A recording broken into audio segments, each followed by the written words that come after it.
Aeneas Unbound, a legacy forged in fire. The flames of Troy licked the inky night sky, casting an infernal glow on the face of Aeneas. The once proud city lay in ruins, the stench of death heavy in the air. Aeneas, his cloak billowing in the chaos, clutched his aged father Anchises and his young son Iülus, a fierce determination hardening his eyes. Escape! He had to escape.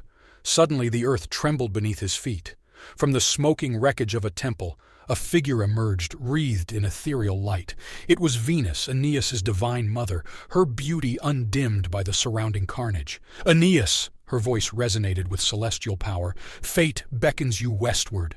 You carry the destiny of a mighty people within your veins. Flee to Italy, where your lineage shall found an empire that will rule the world." Aeneas, his heart ablaze with purpose, rallied a band of surviving Trojans. They built a fleet of ramshackle ships fueled by a desperate hope and guided by the stars. Their journey, however, was far from smooth. Juno, Aeneas's sworn enemy amongst the gods, unleashed a tempestuous storm upon them. Their ships were tossed like playthings on a raging sea, their cries swallowed by the howling wind. It was then that Aeneas, in a moment of despair, sought refuge in a hidden grotto on an unknown island. There he encountered Dido, the captivating queen of Carthage. Her city, bustling with life, offered a stark contrast to the devastation Aeneas had left behind. Dido, captivated by his tales of Troy and his unwavering devotion to his destiny, took him in. Their nights were filled with whispered secrets and stolen glances, a fragile romance blossoming amidst the ruins of his past. But fate, it seemed, was a cruel mistress. One stormy night, while Aeneas slept, a vision of Mercury, the messenger god, appeared. He delivered a harsh decree. Aeneas's destiny lay not in Carthage, but in Italy. With a heavy heart, Aeneas understood. Leaving Dido a heartfelt letter, he and his Trojans departed under the cloak of darkness.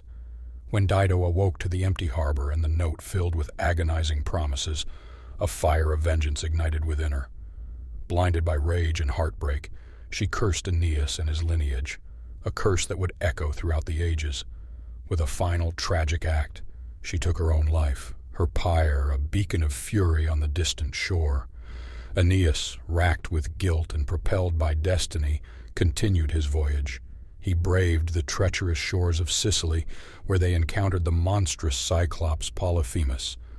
Through cunning and bravery, Aeneas and his men escaped the cave of the one-eyed giant, leaving Polyphemus roaring in pain. Their journey then led them to the underworld, where Aeneas sought the counsel of the Sibyl, a prophetess consumed by the fumes of the underworld. Guided by her cryptic pronouncements, Aeneas descended into the depths of Hades, where he encountered the shade of his deceased father. Anchises revealed the true nature of their destiny, not just the founding of Rome, but the creation of a lineage that would bring peace and justice to the world. Emerging from the underworld, the Trojans finally arrived in Italy, their hearts filled with a renewed sense of purpose.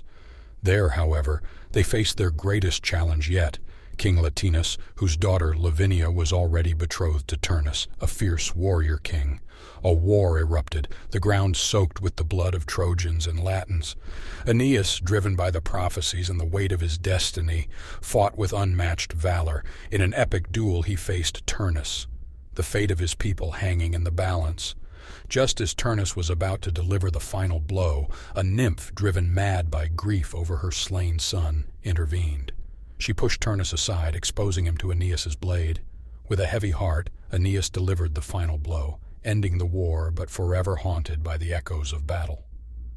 Lavinia, however, saw not a monster but a leader who had secured their future. She became his queen, uniting the Trojans and Latins. Aeneas, weary yet resolute, set about building a new city, Lavinium, a tribute to his love and a symbol of the future.